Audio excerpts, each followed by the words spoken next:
All right, good day everyone. Now we are going to discuss the philosophical framework. So, the meaning of philosophical framework is a significant part of social research that involves the concepts of viewing the social world in terms of a particular framework. The commonly philosophical framework used in a social research are postmodernism, symbolic interactionism, and functionalism. These philosophical frameworks address the epistemology and ontological positions of a social research that shows the objective and perspective of the researcher and on the understanding of the reality of the research being tackled on.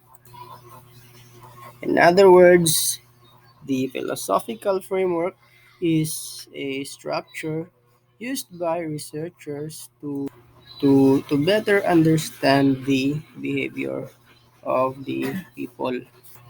So another thing for the philosophical framework is that the researchers can have a better grasp on the reality of the research being tackled on. Now let's go to postmodernism. Now let's go to postmodernism. So the postmodernism is a general and wide-ranging term which is applied to literature, art, philosophy, architecture, fiction, and cultural and literacy criticism, among others. Postmodernism is post because it denies the existence of any ultimate principles, and it lacks the optimism of there being a scientific, philosophical, or religious truth which will explain everything for everybody, a characteristic of the so called modern mind. In essence, it stems from a recognition that reality is not simply mirrored in human understanding of it, but rather is constructed as the mind tries to understand its own particular and personal reality. That's it for the definition of the postmodernism.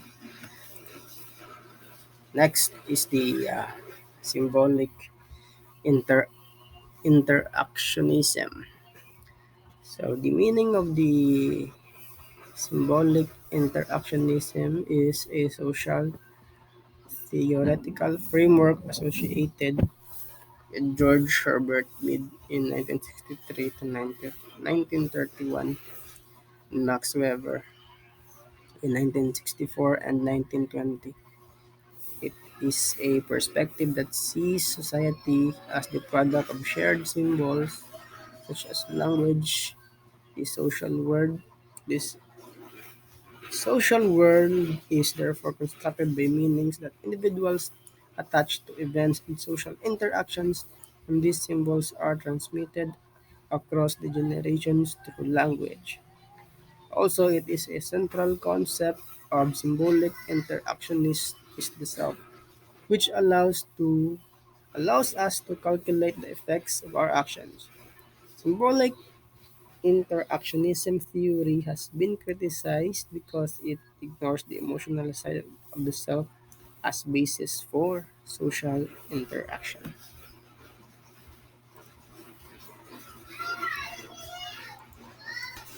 Functionalism.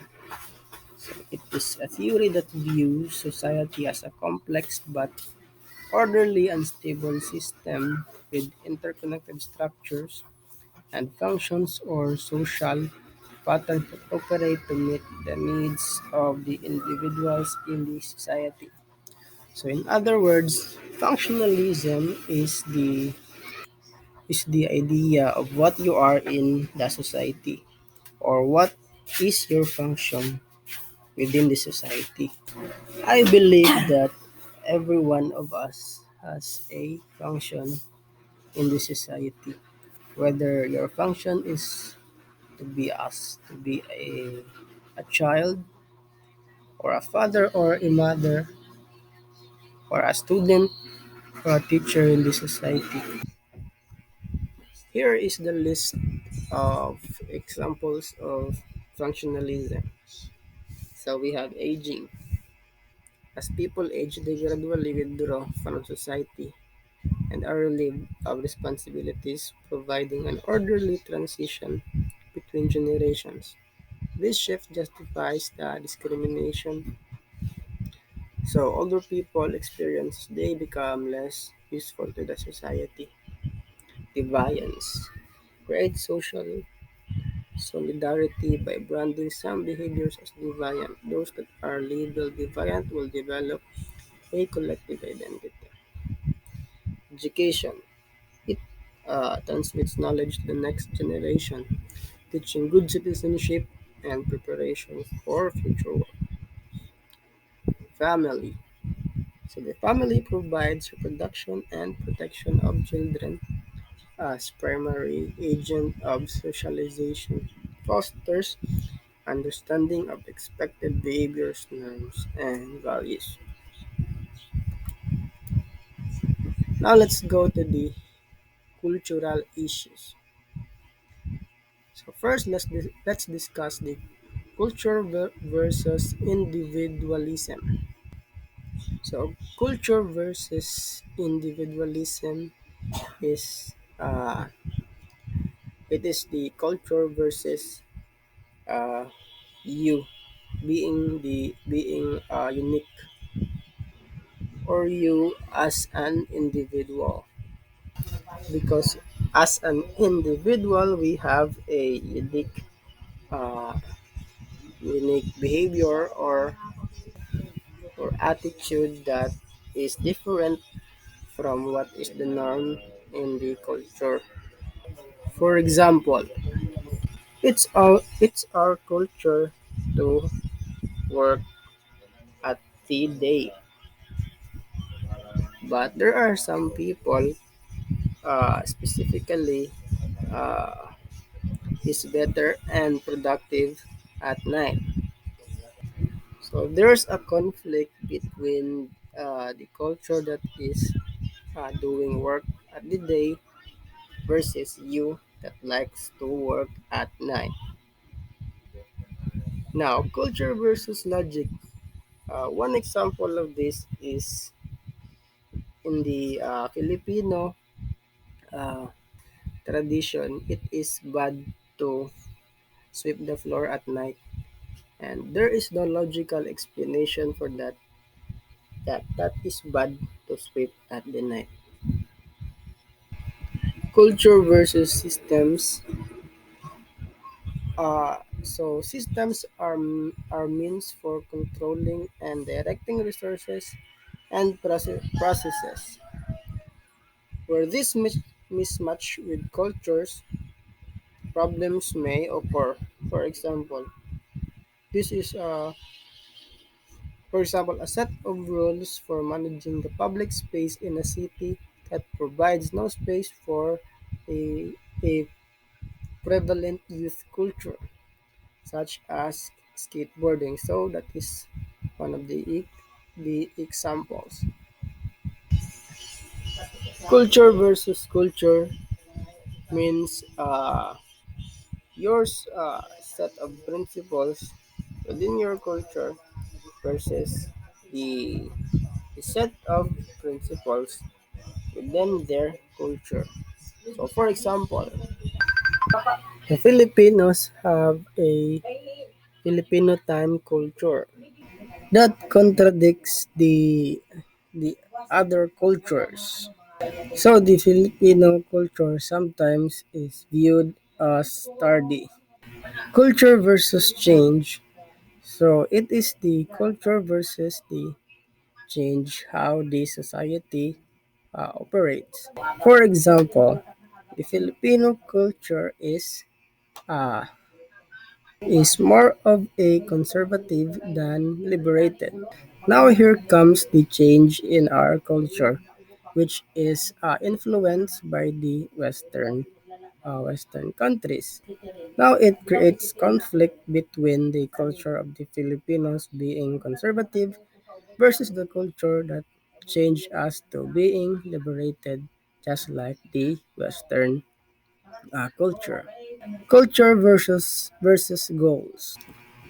Culture emerges within groups such that it can be viewed as the current result of countless social interactions. This doesn't necessarily align to goals of a group. This can be easily seen in the culture of organizations.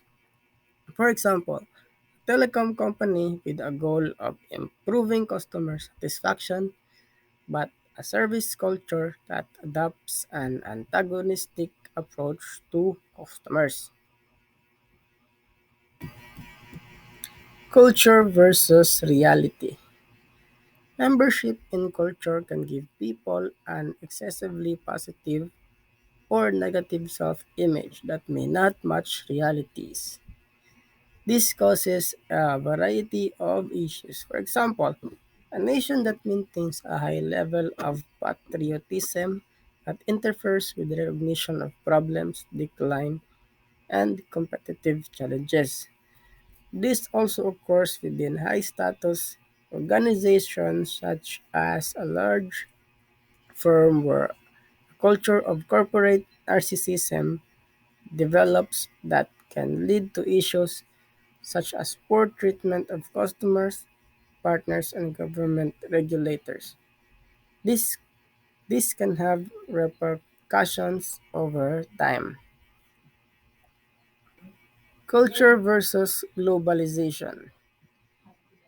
Globalization is the process by which the world becomes increasingly interconnected.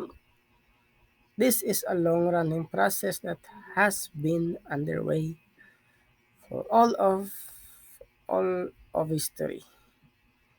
However, globalization has accelerated in recent centuries due to technical advancements in areas such as transportation and communication. Globalization can put pressure on culture, for example, global restaurant chains that compete with traditional restaurants. However, culture is resilient, and this can also cause improvements such as traditional restaurants that improve their menu due to increased competitive pressure. Now, the last is culture versus communication. So, culture such as language and norms are a tool of communication.